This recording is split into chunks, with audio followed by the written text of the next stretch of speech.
All right, everyone to your places. We're ready in here, sir.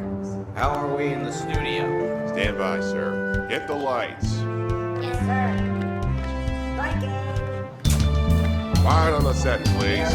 We're on in 6, 5, 4, 3, 2.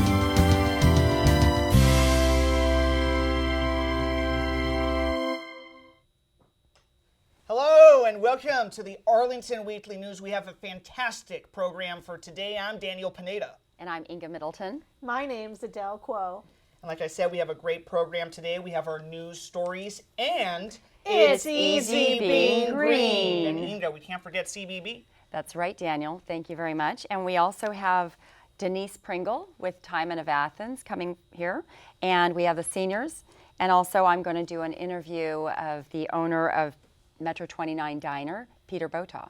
Can't wait for that one. Thank you. Yes, And great. now on to our social media announcement. You can watch the Arlington Weekly News on our YouTube channel. That's youtube.com/Arlington Weekly News and the number 1. Also facebook.com/Arlington Weekly News. And you can hear us on 96.7 FM WERA. And now on to our first news story for tonight. Well, for the 17th year in a row, all 3 credit rating agencies gave Arlington stellar grades. Moody's, S&P, and Fitch all awarded the county AAA ratings, the top grade. Arlington is part of an elite group of only 45 counties in the nation and 9 in Virginia to receive top grades from all 3 agencies. Securing those ratings is important in part to make sure that Arlington has low interest rates when it sells the Series 2017 General Obligation Public Improvement bonds the week of May the 29th. Refunding bonds at lower interest rates saved Arlington taxpayers more than $36 million over 6 years. Inga. Speaking of those bonds that the AAA rating is going to help, Arlington is selling up to $200 million to be refunded for savings. The Series 2017 General Obligation, GO, Public Improvement and Refunding Bonds are long-term and voter approved. They will finance several capital projects, including Metro and other transportation projects, street paving, public schools projects, parks, and the community center improvements.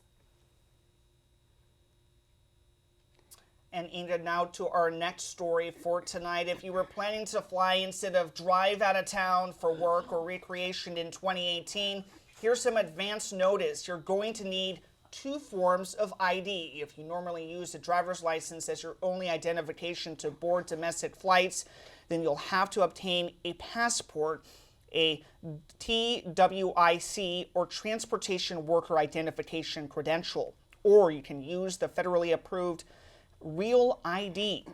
These are federal requirements that will begin enforcement with Virginia in 2018 and reach the entire U.S. by 2020. That's Inga. right, Daniel. Thank you.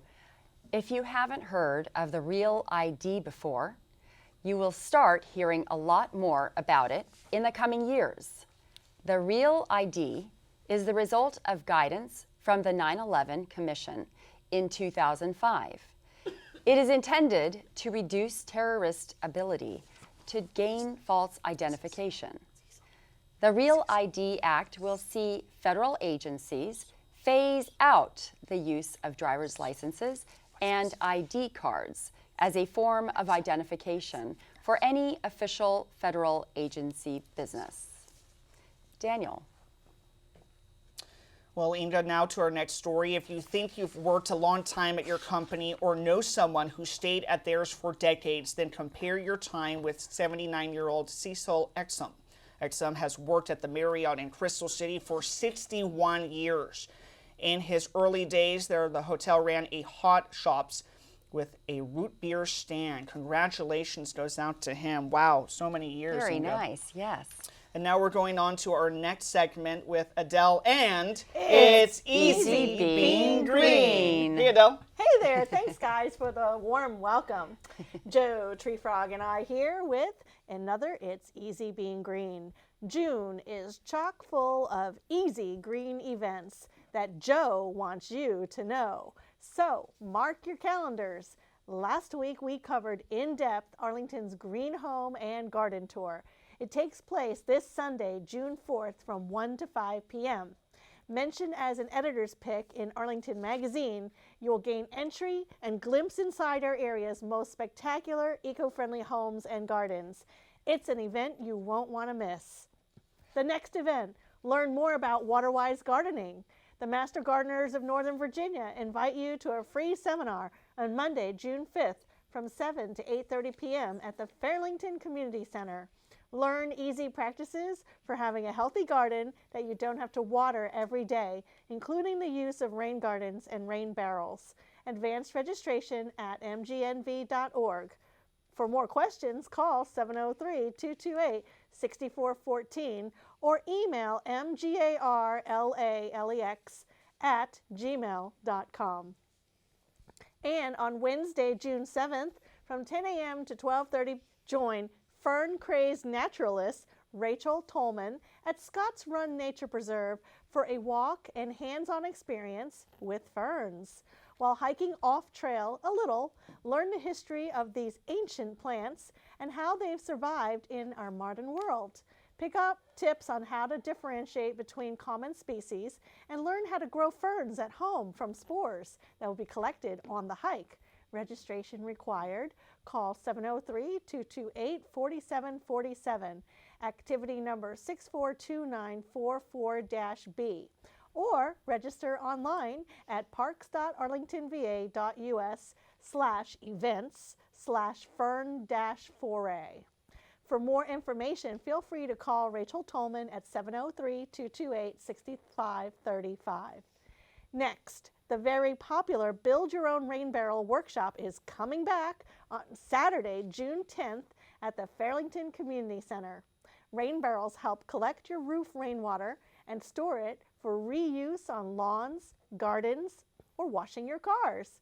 The rainwater that's stored in your rain barrel is better for your plants and soil than tap water or municipal water, which is treated with chemicals. You'll also save money on your water bill by storing and reusing your roof rainwater, while you're also helping to reduce stormwater runoff and helping to protect the Chesapeake Bay.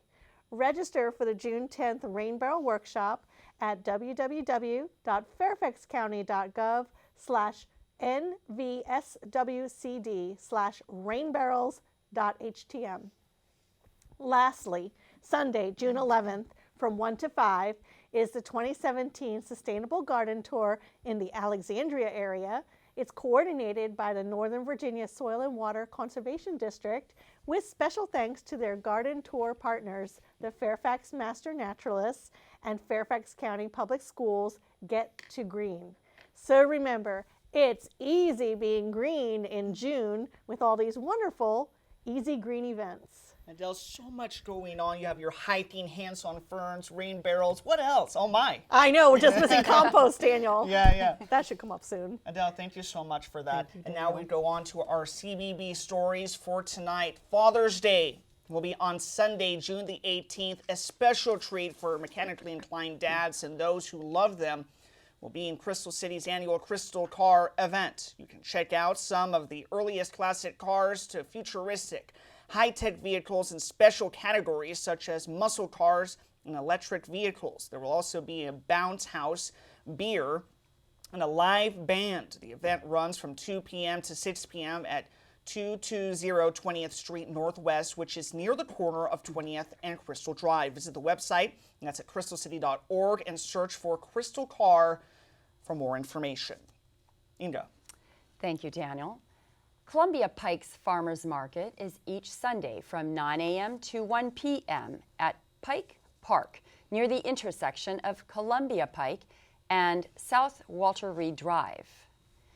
Westover Farmers Market meets on Sundays. It opened earlier this month and is at the corner of Washington Boulevard and North McKinley Road.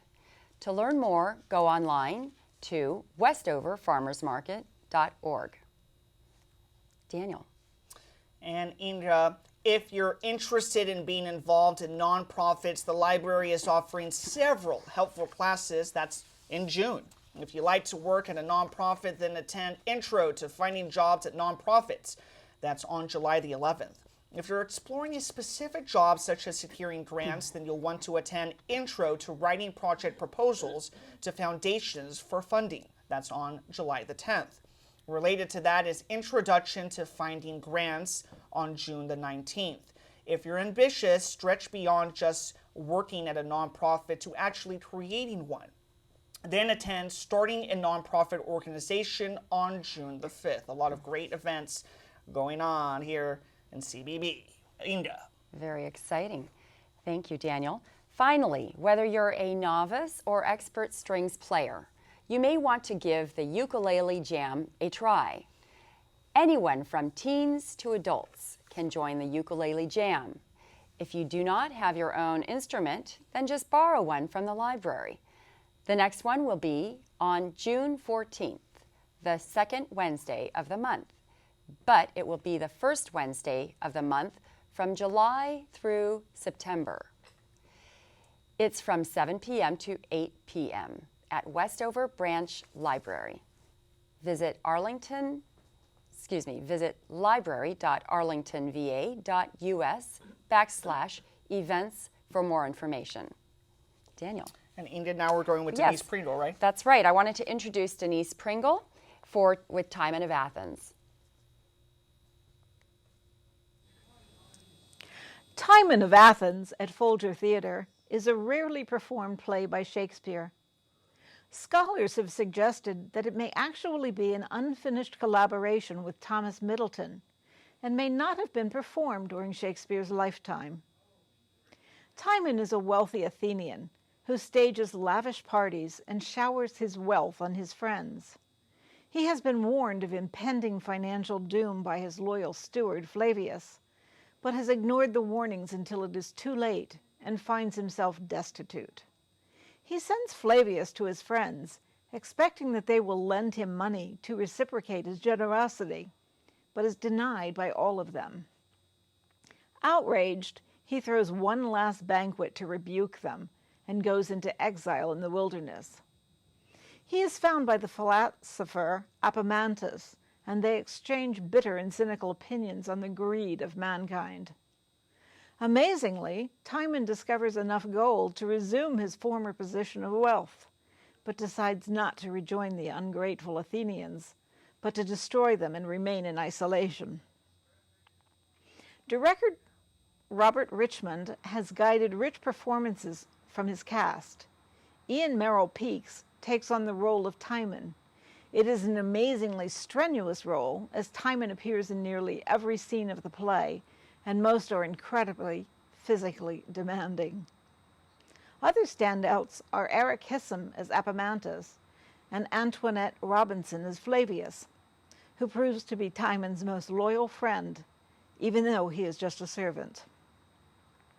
The play is set in the modern, if not somewhat futuristic, world, and bright lights and technology enhance the messages that Shakespeare imparts concerning wealth and greed and loyalty. Although this play will never equal the popularity of Shakespeare's more popular works, with their complicated plot twists, depths of familial relationships, or poetic monologues, it certainly delivers a timeless view of the power of wealth and its ability to influence people, often with tragic consequences. The entire cast and creative team has done an outstanding job of examining and adapting an overlooked play by a master playwright. Join them as they bring this cautionary tale to the forefront of the Folger stage through June 11th. I'm Denise Pringle. Now back to the news desk. Awesome job, Denise. Thank you so much for that review. Such a great theater event. That was awesome. Thank you. Now we're going on to our senior stories for tonight. Well, Inga, how prepared are you for an emergency? Emergencies and disasters often strike quickly and without warning. Here are some basic steps to help you plan and recover from disasters. Secure vital documents by making copies and storing them in a weatherproof tote or a large plastic zip top bag. Keep this pocket or packet rather, of documents someplace that's easily accessible in case you need to get it quickly in the event of evacuation.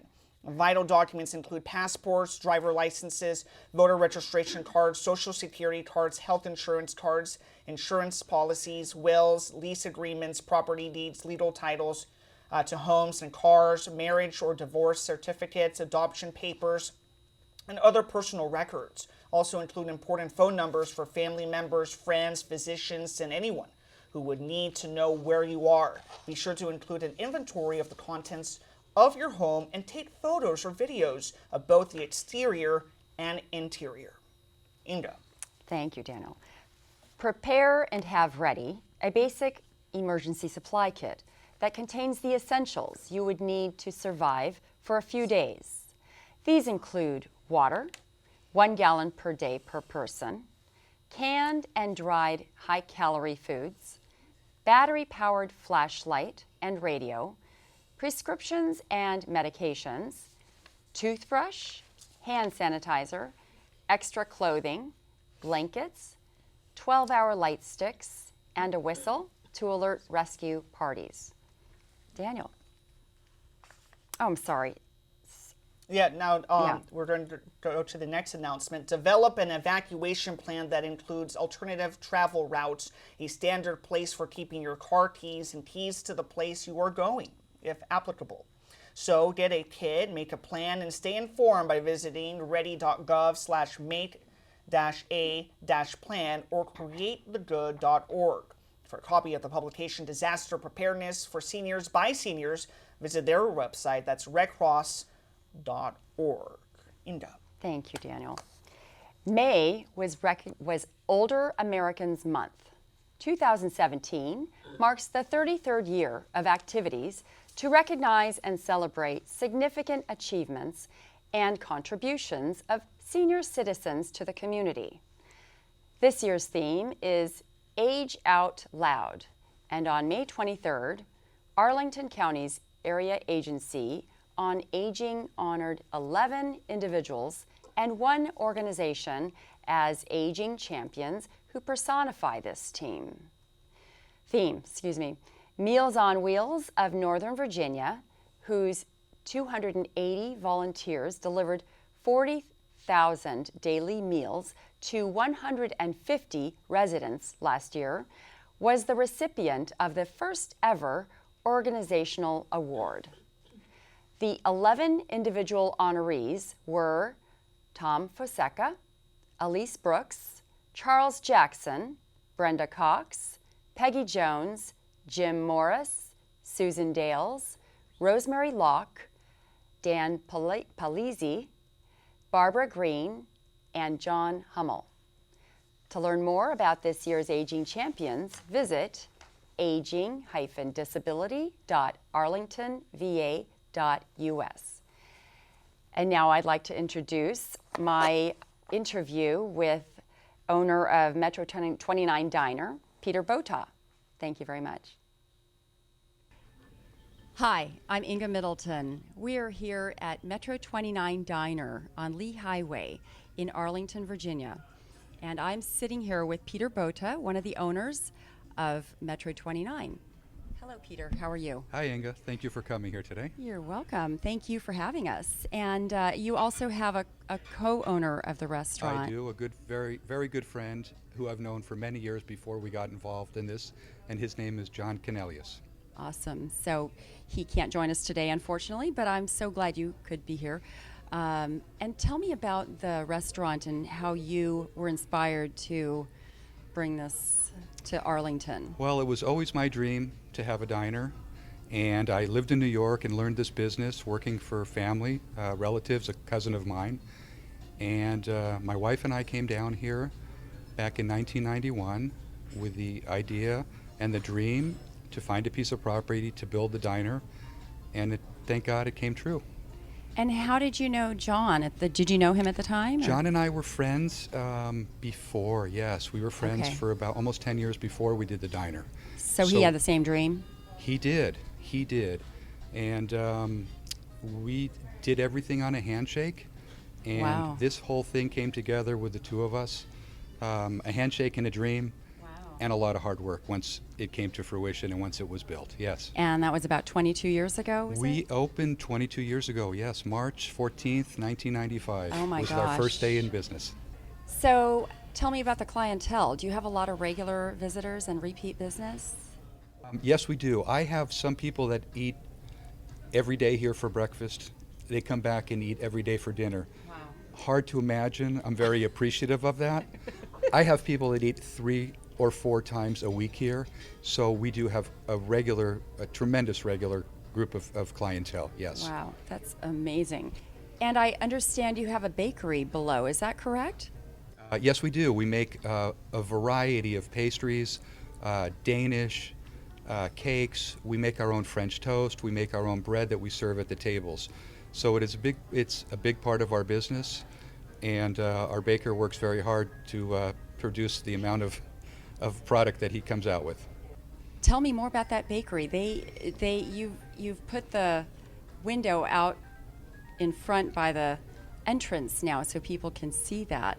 I mean, people come in here just for the baked goods, don't they? Many times they do. Some people will come, they'll order a whole cake, or they'll be in a jam and we have that cake and they come in and we have it for them.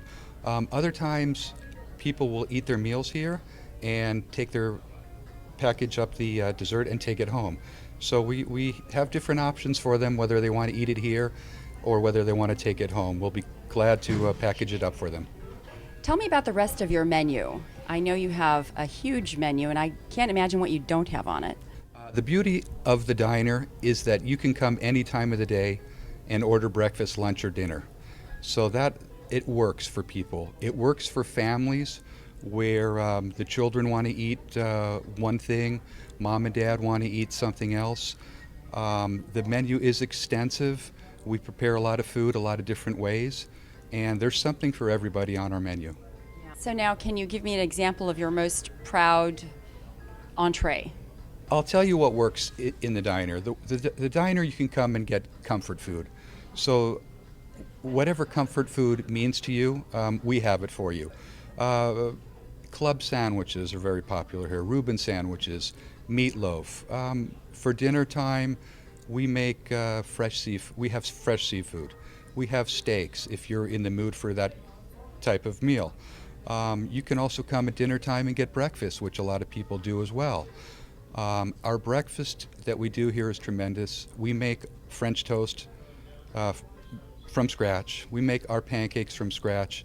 All of our food is made to order, so we don't pre-make stuff and serve it. So everything is so fresh and very wholesome. So if you ever come here on the weekends, you can see what's going on here because people really love their breakfast, and we're lined up Saturday and Sunday. It's truly amazing. I understand you're very involved with the community. In what ways have you touched the community besides being the restaurant owner? Well, that you that's are? very important because the community has made our success possible.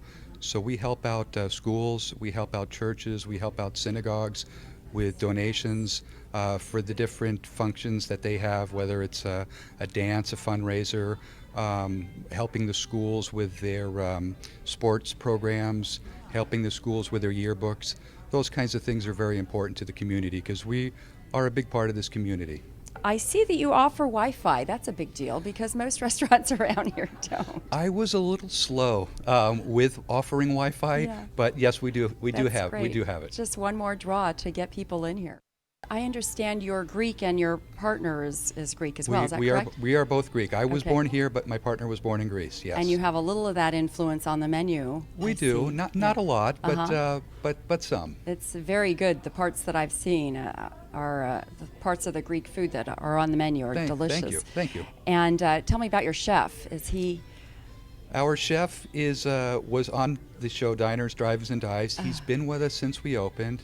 Yeah. He came down from New York with us, and he's here first guy in the morning and gets everything going. And he's also Greek as well. He is Greek as well. Yeah. Yes. I heard his yes. accent on that show. On the show. That's right. Yes. That's great. And he prepares everything from scratch. That's right. Wow. All the gravies, all the soups, all the cooked specials. Does he have an assistant chef? He does. Okay. There's 2 people doing all Okay. that work. Yes. So he's been here since the beginning. Mm-hmm. Wow. Well, that's great. I think, and you were living in, both you and your partner were living in New York at the same time and moved your families down here. That's correct. Yeah. That's correct. That's a big move and a big commitment. It was a very big move. Yeah, we were taken out of what we knew and we were comfortable with. So Peter, thank you so much for having us here at Metro 29 Diner. I'm so honored to meet you finally, and I've heard a lot about you, and I'm excited for the Metro 29 and the future of it. Thank you, Inga, for coming here and asking us a few questions and spending a little time this afternoon with us. It was great. Well, thanks for meeting me, Thank and I look forward to seeing you again. Thank you. Okay. What a great interview with Metro 29, almost 25 years, and it's also appeared on Diners, Drive-Ins, and Dives. Such an interesting piece. Yeah, it was great. You know, Peter came down here from New York a long time ago and started that place, got a big piece of land that you can't do nowadays. You can't get that large piece of land on Lee Highway anymore. Unusual architecture. Yeah, it's beautiful. So did you get to try some of the food there? Yeah. I have been there. I didn't try it that day, but I did try some of it. My favorite is pancakes. Oh, They're yummy. delicious. Yeah. Sounds good. Inga, what would you say is like one of the highlights? I mean, I've been going there for years. I love their food, their breakfast especially, but what are some of the highlights that you Well, that you I were- was very curious about the bakery downstairs. I didn't realize Cool. that, they had a bakery down there. That's very unusual. And the... Pastries look delicious. they did. All right. Yeah. Well, that's all the time. Unfortunately, we have such a great experience and great interview, Inga. You can watch the Arlington Weekly News every Thursday nights. Thank you so much for checking us out. We'll see you next week.